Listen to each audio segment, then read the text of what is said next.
How you doing there? Welcome back to Babylon Talmud. Today we're studying Daf Ayin Vav, Daf 76 of Masechta BavaMetzia. Friends. Yo, friends. We're like over the hump. Ha ha. Doo-doo. It's pretty awesome. I'll tell you, after Ezu Neshech, nothing's hard anymore. We've seen it all. Today we're going to get at the bottom of Ayin Vav Mud Aleph. There's going to be a sugya from Masechta Gittin, child's play. It's so funny. When we were learning Masechta Gittin, we thought, oh, this is hard. We've seen too much since then. We've learned Shnai Mechs and Betalis. We've learned Hazov. We've learned the first 5 prakim of BavaMetzia. I mean, the first 5 prakim of BavaMetzia will blow your mind. Everything else, child's play. Okay, don't give me your vomits, but did we really think that this Gittin Sugya was hard?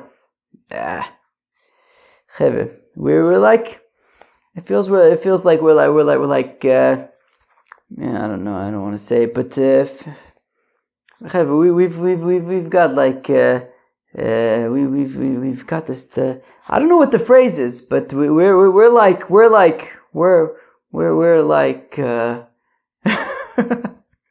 I don't know how to say what I want to say, but we've like earned our stripes. Is that a thing? Like, I don't know. What do you want me to tell you? Today we're starting Perek Asocher Sa'umanin. You know, again, after Ezu Neshech, it's a very cute Perek. But anyways, it's cute, you know. But yeah, I have a feeling this might be a long daf, just because there's a lot. But it's a cute Perek, you know. Okay, here we go. So we're going to start at Daf Ayin Amud Beis all the way at the bottom of the Mishnah. So somebody who hires workers. So now, the Art Scroll Talk had pointed out that there are 2 types of workers. Okay, it's going to come up in today's Daf Oichet that there's a schir yom, a sochir, a poil, which is a day worker. He's paid by the day. Okay, he's paid for his work for the day. Now, and then there's a kablonus. A contractor, somebody who's paid for the work done. So, like, you know, he's not. So when he submits his work, he gets paid for what he's done. Fine. So when the Mishnah says asocher sa'umanin, which is, you know, it's not clear. It doesn't poil kablon. It's talking about both a worker. Okay. Hasocher sa'umanin, somebody who hires workers. V'tu zeh zeh. So as Rashi says, v'tu zeh zeh mefarish b'gemara. It's going to be explained in the Gemara what this means. They somehow fooled each other. Okay, fine. They're just brigis. Nobody owes anybody money. They're brigis. Now, brigis is nothing to be messed with. I just asked the Yentis in the Bungle Khan in Shabbos afternoon. Brigis is nothing to be taken lightly. But the Lamaisa, they can't make each other pay, but they can be brigis, and they will be brigis. If a fellow hired a donkey driver or a wagon driver, lahavi praifarin v'chalilim lekala, to bring wood for like making the canopy of the bride. Why is my nose still itch? I thought like shaving my beard was like gonna kind of help with that. I guess not. So if there was like a donkey driver or a wagon driver who were hired to bring like wood to build the canopy of a bride, or chalilim, flutes, lechala or lemes, for to be misameach chosin mikale, or by a nifter, by a mace, or workers to take his flax out of the soaking, whatever they would soak flax in, v'chol davar she'oved, or anything that will get ruined, right? Meaning, materials for a chasana or for a levaya, you got to make it on time. If the guy, if you get there late or you miss it, you're going to miss the whole opportunity. Or right, if you have the flax that's in the soaking stuff, so if you leave it in the soaking stuff, it's going to get ruined. So if you had hired a worker who was going to help you do these sort of time-sensitive things, and then the worker flaked. The worker flaked. So makom she'ein sham adam. So if there's nobody else available for hire, sort of at that same price, socher alein, so he can hire other workers, whoever he could find, even if it's at a more expensive price, and he's gonna, and basically the flaker is gonna be responsible to make sure, right, is to pay. Or it'll at least come out of their pay. Oh, maton, or he could like trick them into doing the work. All right. Okay. Excuse me. Okay. Fine. What does Rashi say? Yeah, Rashi says, and those people have to pay. The flakers. Okay, so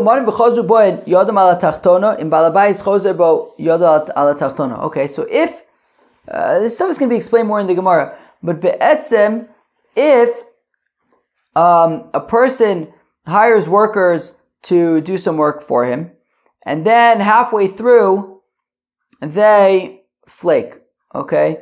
Halfway through they flake. So now if you had hired them, and it was going to be a job that they were going to earn 2 sellers, and then halfway through they flake. So you would think that they should earn 1 seller, right? But the thing is, what if the balabais can now he needs to get the other half done, and he can the other half is going to cost him a seller and a half to find somebody who's going to do only half a garment or whatever the work was. It's going to cost him a seller and a half. So that extra, which means that instead of it costing the balabais 2 sellers, now it's going to cost 2.5 sellers. So actually, that extra half seller is going to come out of the payment to the flakers, right? So now they're only going to get half a seller, right? If they're the ones who flaked. Okay, so again, somebody who hires workers, and they flaked, well, they have the weaker negotiating position, and if the balabayas is only able to find workers to finish the job for a higher rate, so that higher rate comes out of their pay. In balabayas chosebo, now if it's the balabayas, however, who reneged, well then yado ala tachtona. He's got a weaker negotiating position, and he needs to pay them for the work that they've done so far. And even if the price of workers have gone down in the meantime, it makes no difference. He has to pay them what he agreed to pay them. Anybody who changes, he has the weaker negotiating position. This was a Gemara. Rashi says that this is based on a Gemara that we saw in BavaMetzia. In BavaMetzia, I think this may have been a daf in BavaMetzia that I think was very long, and that the audio went out. And what is this sugya? It's the sugya of, maybe you remember it, that a person brings wool to a dyer, and the dyer is supposed to dye the wool red, but he doesn't do it. He dyes the wool black. So basically, the dyer changed from what he was supposed to do. He was supposed to dye it red, he dyed it black. So he's got the weaker negotiating position, meaning, so that we evaluate the value of the black wool versus the value that the dyer expended to dye it black, and whichever one is less, that's what the dyer will receive. Whoever is choser, yado ala tachtona, and we're going to get to that in the Gemara. Okay, fine. Okay, it took a little bit of time to get to that Mishnah, but all right. Now, Zok the Gemara. Where am I? Says the Gemara. I feel like my head's all over the place. I don't know why. I'm not tired yet though. I'm good. Okay, so the Mishnah starts out by saying it doesn't say that v'chazru zebozeh.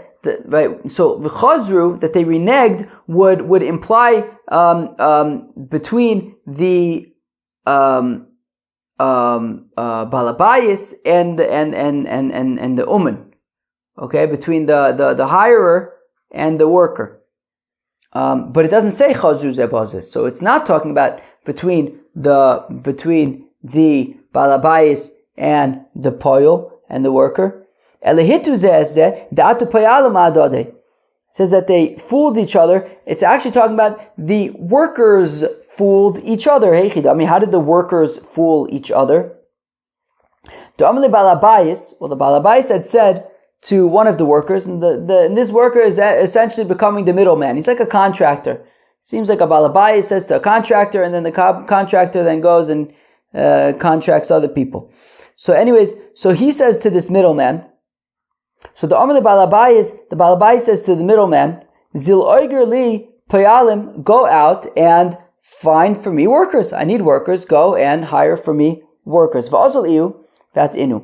And then the middleman goes, son of a gun, and he tricks them, tricks the people.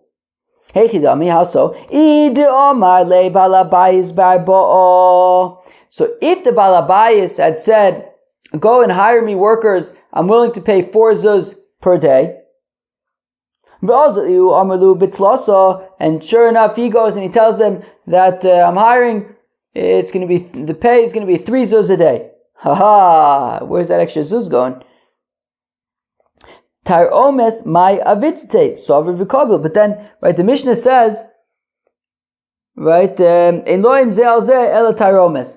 They can only be brigas. Nobody owes any money, right? At the end of the day, when they get paid 3 zuz, they can't say, hey, wait, we should really be getting 4. After all, the balabayis said 4. No, sovereign v'kabel. Look, he said that that the pay is 3 zuz per day. They said, okay, we're in. They accepted that. Why should they get 4? What's there for them to complain about? This is what they accepted. If the balabayis said that he's willing to pay 3 zuz per day, and then the middleman went and told the workers that the pay is 4 zuz per day. So now so what's the scenario? If the middleman said to the workers that I'm going to be paying your wage. Okay, so again, the balabayis said that he's willing to pay 3 zuz per day. The middleman says that the pay is 4 zuz per day, and he says that he's going to be paying the workers. So nosiv luhu midide. Well, then he should have to pay them, right? If the middleman told them that the pay is 4 zuz per day, so he has to pay them 4 zuz per day. The Tanis, we learn about somebody who hires a worker. So in this case, the middleman hires the worker. Lazarus b'shalo, but he hired the workers for himself. But then he takes them to somebody else's field. In this case, the field of the balabayis. He has to pay the workers in full. So if he told them 4 zuz and that he's paying, so he has to pay them 4 zuz. And then the middleman goes back to the balabayis, and he asks the balabayis for payment, based on the benefit that the balabayis received. So if that's the case, so then the middleman would have to pay 4 zuz to the workers. So lo tzricha de'amru scharchem al balabayis. Okay, so rather it's talking about where he says that the balabayis is going to pay. Okay, now the balabayis had said 3. He told them 4. And he said that the balabayis is going to pay. So if that's the case, well, why don't we just look, what is the cost of workers? Meaning, if the balabayis says that he's going to pay 3 zuz per day, and the middleman says to the workers that the pay is 4 zuz per day, and that the balabayis is paying, well, if that is the case, so it depends on what the rate of workers are. Meaning, if the balabayis says he's only willing to pay 3 zuz per day, but the going rate for a worker is 4 zuz per day, well, sorry balabayis, I know you want to only pay 3 zuz a day, but you have to pay 4. What do you want me to tell you? Right? So, why don't we just see what the rate for workers is? If the rate is 4, so then the Baal Bayis has to pay 4. If the rate is 3, so then, they only deserve 3. What do you want me to tell you? So l'tzricha de'ika demiskar ba'arba v'ika demiskar b'tlasa. Here's the deal. We're talking about a scenario where some workers get paid 4 zuz per day, other workers get paid 3 zuz per day. And therefore, it's kind of murky. So now, the Baal Bayis had said 3 zuz per day. This middleman had told them 4 zuz per day. Now, the thing is, and the middleman said the Baal Bayis is paying. Now, the thing is, some workers are hired for 4, some workers are hired for 3. The amrulei, that the workers say to the middleman, ilav the amrat lon ba'ba, if not, look, you told us 4, and that's why we said, okay, fine, we'll work. But if not, so if you would have said 3, tarchinan umiskarinon ba'ba, we would have kept on looking for somebody who's willing to pay 4, right? So it's talking about a scenario where some workers are paid 4, some workers are paid 3. The Baal Bayis said that, well, he's only willing to pay 3. The middleman said that he's paying 4. Now, the middleman said that the Baal Bayis is paying, which means that he's basically out of the equation. He says the Baal Bayis is paying, and he told him the wrong thing. And so now it's like, he's kind of out of the equation in a sense. Now, it's a scenario where sometimes the workers are, some workers are paid 4, some workers are paid 3. Now, they go to the middleman and they say, hey, wait, we want to get paid 4 because, you had told us 4. And if you wouldn't have told us 4, we would have waited around and found somebody else who was going to pay us 4. So we want to be paid 4. The thing is that since, there is no, since the rate for workers is not objectively 4, some people accept 3, so therefore the Baal Bayis doesn't have to pay more than 3, and they're going to be brugis. Alright, so they're brugis, but they're not going to get 4 zuz, they're only going to get 3 zuz.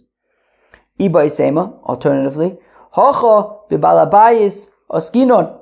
Here we are talking about where the workers they all own their own fields already, right? Now, somebody who owns his own field is not going to rent it, hire himself out to work somebody else's field, right? He's a landowner. He doesn't just work other people's field unless you can be paying him a lot of money. Okay, then it's worth it for him.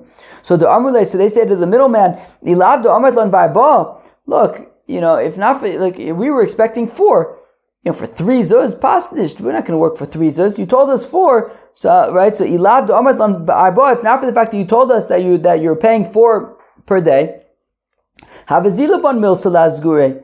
It would have been beneath us to work for only 3 zuz per day. So you had told us 4, so we went for 4. But so we want 4. We say no. Sorry, guys. You could be brugis, but you're not getting 4. Really, no, we're not talking about landowners who rented, hired themselves out. Rather, we're talking about workers. The amrulei, but you know what they argue? They say, "Kevin the amrat lon ba'ba."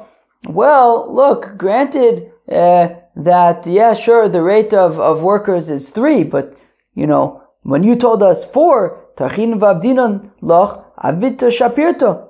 Well, you told us 4, so we know that the going rate is 3. But since you told us 4, we went the extra mile. We did some extra work that you don't need or want, and it doesn't work well. But we went the extra mile and we threw in these extra things that you don't want. So we did better work because you were paying us more. So we went the extra mile. Okay, well, how about let's see. Let's look at these great extras that you threw in. Let's see how great they really are. Berifka. Well, it's talking about where they built a rifke. Okay, rifke nami meda yada. Okay, but a rifka also, take a look, right? A rifka is some kind of furrow that was dug around fields. So that's what they built. So let's see how great the furrow is. Demali maya velo yadia. Well, it got filled up with water, and you can't really see the work. Therefore they say, hey, we want to be paid 4. You told us 4, so we did really good work. But the work can't be seen because it's covered in water. So sorry, you're only getting 3. You're entitled to be brugis, but that's about it. Alternatively,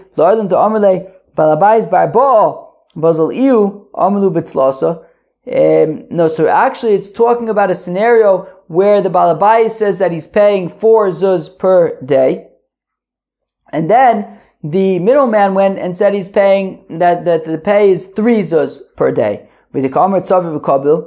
And he's okay. So if that's the case, then what are they complaining about? They were told that the pay is 3. They accepted it at 3. What are they getting upset about? What they want more than they accept than they agreed to? Of course not. So the Amri Lei, well, because they say Leis loch al timna tov mi bailov. What the pasuk says in Mishlei, don't hold back good from I guess those who deserve it, and therefore if we were meant to be paid 4 zuz, why are you only paying us 3? Yeah, I know we agreed. We didn't know that really was supposed to be 4. Why would you hold that back from us? So nonetheless, they have the right to be broigis, but they're not going to be paid 4 zuz. Okay, Chaver. So now we get into a Gittin Sugya. Okay, now in a few lines.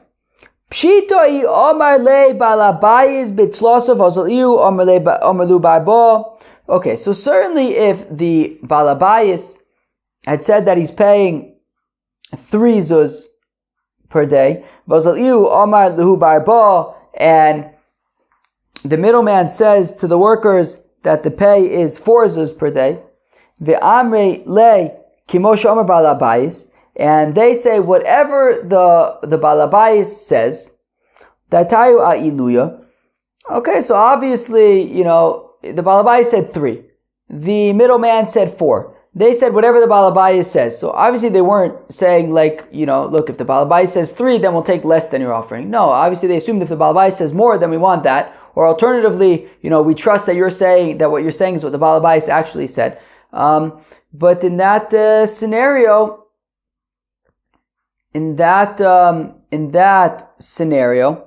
so they would only get paid, right? That was basically the scenario that we mentioned earlier. They would only be paid 3, and look, they could be broigis. Ella, balabayis barbo. Okay, what if the balabayis said that he's paying 4? And then the middle guy goes, Amlu bitlasa, and he says that the pay is 3 zuz per day. And they say, Kimasha Omer Balabayis, my. And they say whatever the Balabayis says. So the Balabayis said 4. The middleman says that the pay is 3 zuz per day. They said whatever the Balabayis says. So what exactly are they saying? Adibura dide kosamche damrele mehemnas lon dochi omer balabais. Is what they're saying that they're actually relying? Is what they're saying that they rely upon? Is what they're saying that they rely upon?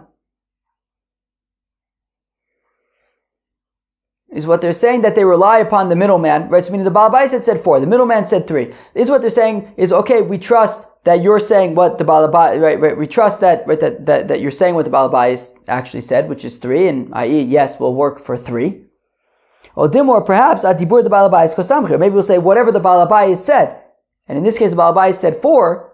So they're saying, yeah, we're willing to pay for whatever the Balabai said, i.e., for 4, and therefore they're entitled to 4.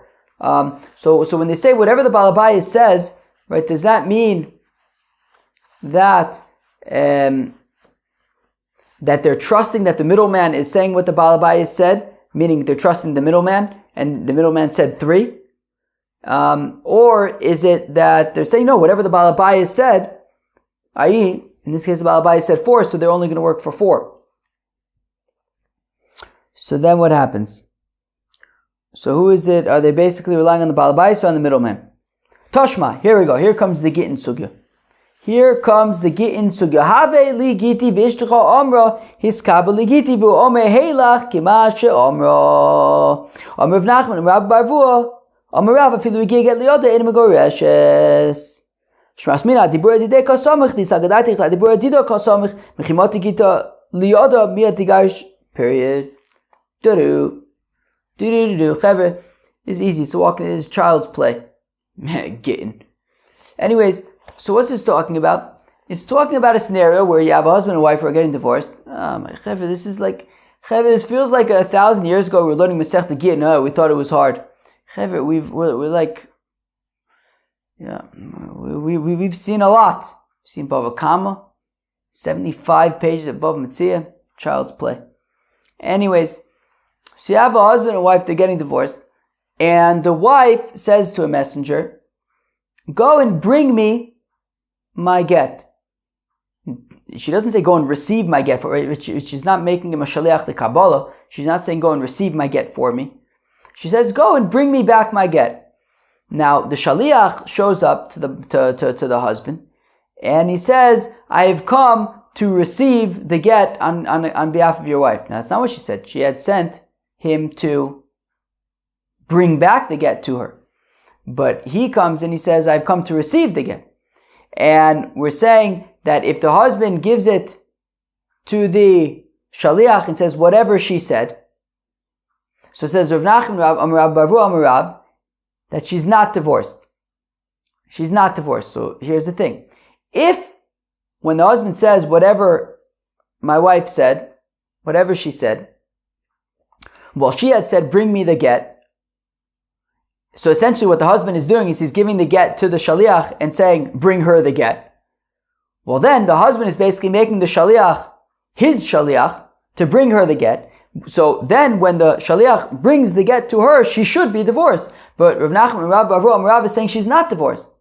So clearly, when the husband says whatever she said, it's not talking about whatever she said, because she said to bring the get, and then the husband would basically be saying bring the get to her, and she would be divorced. From the fact that she's not divorced, it must be that we're going based on what the shaliach said. What did the shaliach say? The shaliach said, I've come to receive the get for your wife. But he didn't. He was not a shaliach to receive the get. He was a shaliach to bring the get. So basically it doesn't work. So we see that we go based on what the middleman says. In this case, the shaliach. In our case of the workers, it would be that they're going based on what the middleman says. And we don't go based on what she said. And in our case, we would not go based on what the Balabai said. So again, Toshma coming here. Have ligiti. She says, bring me my get. V'ishtecha omer is kabel ligiti. But the shaliach shows up and says to the husband that I've been sent to receive the get on behalf of your wife. V'hu omer, and the husband says, Heilach kemasha omer. Okay, here, take it based on whatever she said. So Omer Rav Nachman, Rab Baru Amaruv, afilu igia get liyodo ein megoreshes, that even if she receives the get, nisht, she is not divorced. Shmas mina dibur adide kasomich, and therefore it must be that we're relying upon what the shaliach said. The shaliach said, I've come to receive the get, which is untrue, and therefore, and we're saying that she is not divorced because the husband is going based on what the shaliach says, what the middle person says, and what he says is no good. Because if it enters your mind that the husband, when he says whatever she says, is relying on what the wife said, well, then she should be divorced when she receives the get, because she had said, bring the get for me. The husband saying whatever she said, and then gives the get to the shaliach. What she had said is bring the get. So basically he's making the shaliach a shaliach to bring it to her, and she should be divorced when she receives it, but she's not, because we don't rely upon her, we rely upon the middle person, we rely upon the shaliach. Omer Rav Ashi, says Rav Ashi, Hochi Ashli Bishlomi Itmar Ipcha. Rav Ashi says, one second, I don't agree. I don't agree that anything could be learned from that brisa. Brisa, Mishnah? That brisa, I guess. I don't believe that anything can be learned from that brisa. If we had the opposite, then that would be a different story. We'd be able to learn things. We can't learn out anything from the brisa as is. If we talk at fakert, hiska baligiti, vishtacham baligiti vuomelach k'moshe amro. That if she had said hiska baligiti, if she had sent the shaliach to receive the get for her, vishtacham baligiti. And I'm reading this again. And the shaliach shows up and says, your wife told me to bring the get to her. Vu omer heilach k'moshe amra. And the husband says, here, take the get. It's whatever she said. V'Amar Rav Nachman Amar Bar Vua, and if Rav Nachman Amar Bar Vua were to say, Amar Rav, Mishagia get liyado migoresh, is that when the shaliach receives it, she is divorced. Well, then that means that we're going based on what she said, right? She had said, receive my get, and the husband gave it to the shaliach. It says whatever she said, which is receive it. So when the shaliach receives it, she's divorced. So amata adibur dida kasomich. That would mean that we're relying upon what she said. That when the husband says, whatever she says, it is based on what she herself said, which is receive my get. And when the shaliach receives the get, she's divorced. Inami, alternatively, if what Rav Nachman and Rabbi Bar Vua Amarav would have said is Mishagia get liyoda migoreshes, that she is divorced when she receives the get, well then that means which means that the husband's relying upon what the shaliach said. The shaliach said, I've come to bring the get to your wife. So the husband then gives the get to the shaliach to bring the get to his wife. So the husband makes the shaliach his shaliach to bring the get to her, and she's divorced when she receives it. So then we would be relying upon what the shaliach says. Ella hasam, but we can't learn out anything, however, from the brisa as is, which is the scenario when she says, bring me my get, and the shaliach shows up and says, I'm here to receive the get. So we wanted to say earlier that from the fact that she's not divorced, it must be that we go based on what he says, which is, I've come to receive the get, but he wasn't made a shaliach to receive the get, therefore she's not divorced. We wanted to say earlier that if we go based on what she said, which is bring the get to me, and the husband says whatever she said, if it would be based on what she said, well then he's basically making the shaliach a shaliach to bring it to her, and therefore she should be divorced. But says Rav Ashi, no, she should not. Even if when the husband says whatever she says would be based on what the wife said, which is bring me the get, she would still not be divorced, because she's saying bring me the get, but the shaliach is showing up and saying, I'm here to receive the get. I did not accept responsibility to bring it to her. And therefore, even if you say that we go based on what she said, so she would still not be divorced, because the shaliach is showing up and he's saying, wait, I'm not interested in being a shaliach to bring it to her. I'm interested in being a shaliach to receive it, and that doesn't work because she said, bring it to me. Right? So Elohasam, but in our brisa, mishum da'akar shaliach l'shlichuse legamre. Even if we would say based on what she said, still she would not be divorced, because the shaliach completely uprooted his messengership, his emissarian is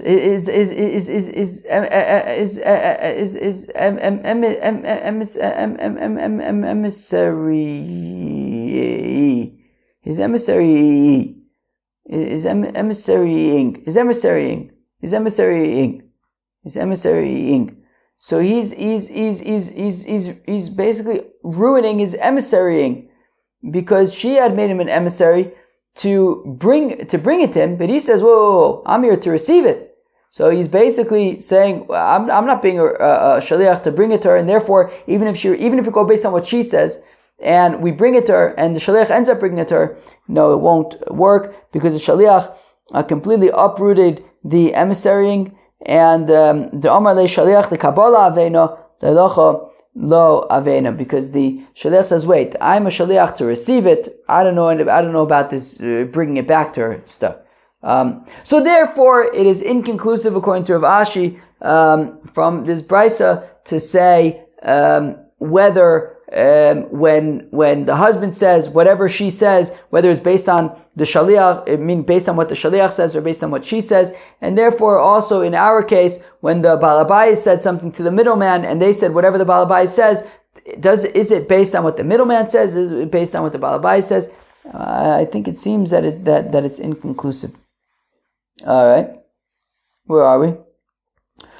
Ibais Ema, going back to the original question of the Mishnah didn't say chazru zeh bazeh, it says hitu zeh es zeh. So we wanted to say earlier, it means that the workers tricked each other, that there was one worker who became the middleman for the other workers, and they were playing games. But Ibai Sema, alternatively, Haitano Chazunami Hitu Kari Le. Alternatively, the Tana of our Mishnah, when it says Hitu, it really means Chazru, and it is between the Balabayis and the workers. The Tana is willing to price a person who hires workers, Behitu as Balabayis, and they tricked the Balabayis, or Balabayis Hito son, the Balabayis tricked them. So we see Hitu being used in reference to a direct relationship between a Balabayis and his workers. So nobody owes anybody money, just bragis. When is it just bragis, no money? That they didn't actually go anywhere, that they didn't actually do any work. It was before they did any work. But if you have donkey drivers who were hired for the day to go to some place and to pick up wheat and bring it back, and they get to the place and there's no wheat to be found, or he hired workers for the day and they go to the field that they're meant to work and it's too moist, it's too wet, and they can't work it. So nosin loin scharin misholim, he has to pay them their complete wage. Aval eno dome habaton liva rekon. So he has to pay them, but it's not the same. He has to pay them, sure, right? So when we say that there's no money owed to anybody, just braigas, that's if they didn't go anywhere. But if we're talking about hiring a donkey driver to go to some place and pick up wheat, and he comes back and he doesn't have any wheat. So if that's the case, so he still needs to get paid. So the donkey driver still needs to get paid. However, he doesn't get paid the same as if he would have brought back the wheat. Rather, he gets paid the equivalent. If you would say to the donkey driver, hey, drive to this place and drive back, how much would it cost? So that's what you have to pay him, right? So meaning the cost of the work minus the actual procurement of the wheat. Right? And the amount that will be paid to workers who go and actually work the field will be more than those who go to the field and it's unworkable and they just go home. Okay.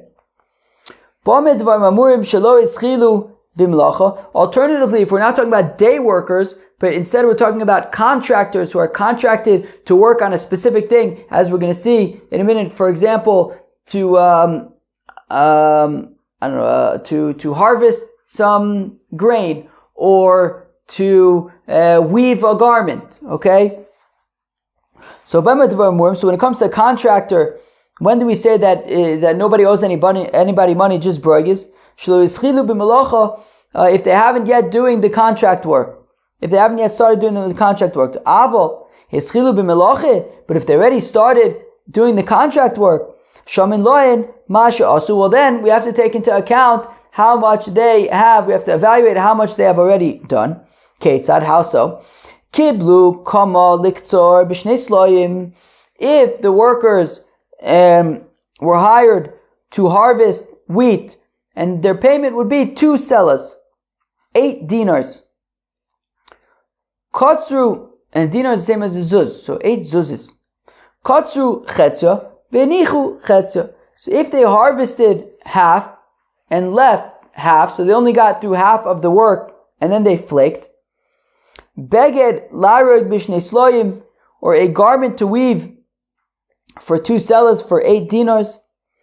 Orgu chetzio v'nichu chetzio, they weaved half of it and left over half of it. Shomin loyin esma she'osu, and they, so we evaluate what they have done already. Now, what if hayayofe shisha dinarim? What if basically what was still yet to be done is going to cost the balabayis now 6 dinars to finish. So meaning, initially the worker was hired to weave a garment for 8 dinars. Now he did half of the garment, right? He weaved half of the garment, and he left over half of it. So in a certain sense, right, he did 4 dinars worth of work. But if it's going to cost the balabayis 6 dinars, so now what if it's going to cost the balabayis 6 dinars to finish the garment? The price of labor went up. Now it's going to be 6 dinars to finish the garment. So a total of 10 dinars instead of 8 dinars. So nosin loim sell, it doesn't matter. He still has to pay them 4 dinars. He still has to pay them the full amount that was due to them, 1 selah, and he's going to have to spend another 6 dinars to wrap up the project. It's going to cost him more. Alternatively, they can also, finish the work, finish the garment, and receive 2 selahs. Ve'im selah, nosin loim selah, and obviously if the amount that it would cost to hire somebody to finish the garment would be 1 selah, so obviously they would receive their full selah. Reb Dosa Omer says, Reb Dosa Shomid Loin Masha Oslei Osos. So Reb Dosa says, no, they don't automatically get, half of their wages. It depends. We evaluate how much more is left to be done, right? Half of it. So how much would it cost the balabayis now to find a worker to finish the half of the garment? If it was going to cost the balabayis now 6 dinarim, after theoretically already committed 4 dinarim to the flakers, so now it's going to cost him 10 dinars instead of 8 dinars. So nosin lehem shekel, the flakers are only going to get a shekel. A shekel is 2 dinars. Cheve, all these conversions and stuff, if you would have asked me 2 months ago, I wouldn't know. And now I could tell you in my sleep. 2 isars in a pundion, 2 pundion in a ma, 6 ma in a dinar. Dinar zuz, and zuz is the same thing. 2 dinars in a shekel, 2 shekels in a selah. Boom. In my sleep. I was just sleeping. Maybe. Nosin lehem shekel, so then he only gives him a shekel, and because he's going to need 6 dinars in order to pay for the remaining, to finish the garment. Alternatively, they could just finish the garment and get the 2 slaim. Now, if what was remaining would only cost a selah to finish, so then, so you'd pay the other workers a selah to finish it, and the flakers would get a selah as well. When is this said? Something that is not going to get ruined, right? A garment, right? Even if they flake in the middle, okay, fine. So whether it takes another week to find somebody to finish it, or a month, or a year, or whatever, like the garment is still going to be fine. Something that would get ruined. For example, I don't know. In the Mishnah we mentioned, if they were working with flax, that if it kept on being soaked, it would get ruined. So, and then they flaked. So socha aleim omaton. So he can hire other workers, and if they're expensive, well then the flakers are going to have to be responsible to pay. Kates or maton, or he can trick them into doing the work. Kates and maton. How does he trick them? Honestly, I don't know how he tricks them. They're tricking me. I don't really understand the trick. Omer lein, he says to them, "Sela katzatzi lachem. I had fixed the price for you at a selah. Bo utzlu shtaim. Come and take 2 selahs." Maybe what it's saying is come and take 2 selahs for like the work that you've already done. I don't really get it, but he doesn't actually have to give it to them. I don't know. I don't really get this trick. This trick is very, very tricky. Maybe that's why it was such a good trick. And then they come and finish doing the work. Somehow he tricks them. So now when we say that if they flake, so then you can hire other workers by a davar avud, and they would be responsible to pay. How much would they be responsible to pay? Even if it's going to cost 40 or 50 zuzes. Okay. When do we say this? Now that's only if there were no other workers to hire at a reasonable rate. But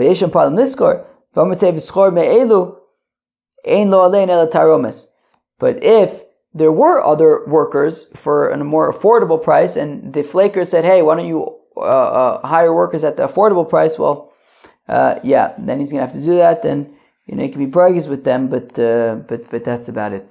Tanakama de Rav, a teacher of Brises taught before Rav. Nosin lohem schorin mishalim. So he was teaching the Brisa. We saw the Brisa earlier that if you have the donkey drivers go, but they couldn't find any wheat, or the workers go to the field, but it's all wet. So we say that he gets paid in full. He gets paid in full. I mean, what do we say? The last of the thin lines of the Amud, it says Nosin lohem schorin mishalim, and then aval einu doma abato levarekon, etc. So this teacher of Brises was teaching before Rav, this Brisa, and he says Nosin lohem schorin mishalim, that they get their full wages, even though they came back empty-handed. Amarle chavivi.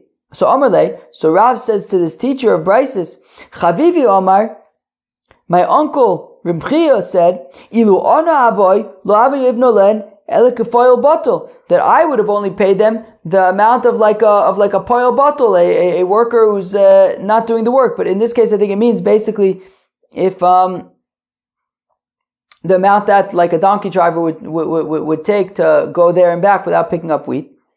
And you're saying that they get their full wages? I thought they only get kifoil bottle.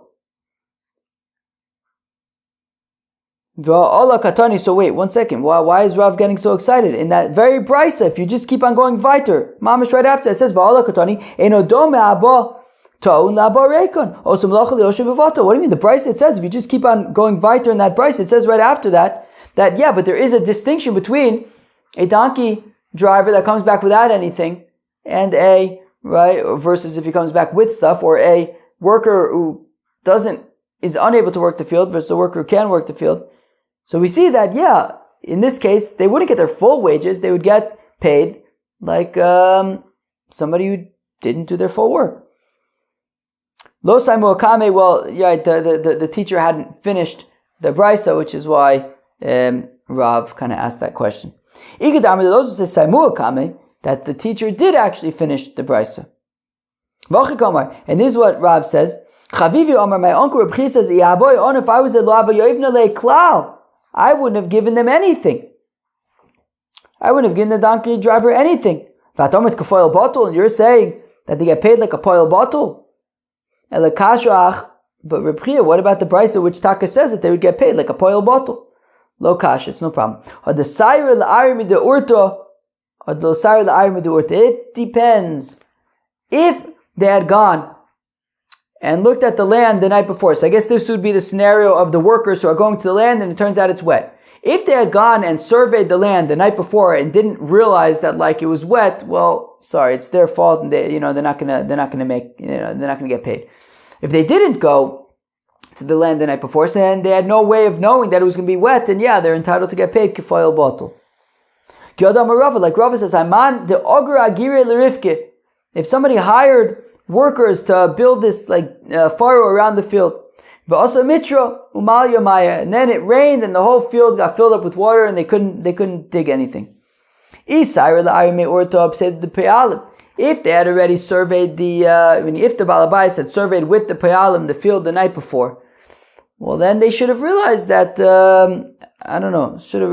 maybe it could get rained or ruined or something like that, and it's their fault and they don't get paid. But if they hadn't surveyed the land the night before, say the balabais well then the balabais needs to pay them like a poil bottle. Rava says, somebody who hires workers to irrigate a field, but then it rained, and now their workers aren't needed to irrigate the field. Say the payalim, so the workers lose out. Also naira, say the balabais. But if a river came and overflowed and provided the irrigation for the field that way, the balabais loses out. Okay. If you have Luke poil bottle, and he has to pay them like a poil bottle. Rava says, if a person hired workers to irrigate his field, but the river that they were irrigating from dried up in midday, now they're stuck, they have no more water to be able to continue irrigating with. Ilo Ovid Deposik, say the Payalim, look, if normally the river doesn't dry up in the middle of the day, so then it is the workers' so then the workers lose out. Ovid the pasuk. Now, if the river normally does dry out in the middle of the day, well then ibnei mata say the pe'alim. Well, if they're from the area, then they should have known that, and it's their loss. La bnei mata, but if they're not from the area, well then say the balabais. The balabais should have told them that, oh yeah, the river dries up in the middle of the day, and he didn't, so he has to pay them kifoil bottle. Rava says, Rava Imanda ogra agori lavidto. Says Rava, if somebody hires day workers for a certain amount of work, and halfway through the day they're done with their work. They were hired for a day's work. They're done with their work halfway through the day. So if he has easier work for them to do, so he can give them easier work, to fill their time. Alternatively, if he has equally strenuous work, so he can give them that to fill the rest of the day. But if he only has more difficult work, he can't he can't give them more difficult work than he hired them for, just to fill up their time after they already finished their work, and he would have to give them their full wages. But why do they get their full wages? The outstanding wages should just be kifoil bottle, right? Because they're not working. So obviously the amount that they work, they should be paid for in full. But the amount that they're just getting paid for doing nothing, that should be kifoil bottle. They should get paid, but paid, like somebody who shows up just to kind of stand around, but not somebody who shows up to actually do work, which is going to be less money. When Rava says that they would get paid in full, that's talking about, I think, the porters of Machoza, where Rava lived, that they were schleppers. They were always busy, and if they're not, they don't have any work to do, it's not good for them. They like to be busy. They like to, have something to lift, something to schlep. If they have nothing to schlep, they're not happy about that. They want things to schlep. Otherwise, I don't know, it's not good for them. So therefore, they get paid in full because there's no benefit to them not working. Most people, right, if they have no work to do, great, an afternoon off. So we're not going to pay them their full wages. But these people don't want to have the afternoon off. They want to be busy, so they get paid their full wages because there's no benefit to them to be sitting around. We said earlier, we said that when these workers kind of flake out in the middle, so we evaluate what they've already done. Ketzad, how so? That even if the outstanding work was 6 dinars, he still pays them a seller for doing half the work, which means that it's going to cost the balabais now 10 dinars instead of 8 dinars. Because the Rabbanon, whose opinion this is, say that the sort of worker has the upper hand, and sort of if we have to choose between the worker losing out 2 dinars or the balabais losing out 2 dinars, it is the balabais who's going to lose out 2 dinars. Chevet, that was daf Ayin Vav, and shtickle of Ayin Zayin of Masechta BavaMetzia. We started today Perek HaSoicher Sa'umanin, kind of an interesting perek about hiring people. So that was interesting. Peace out.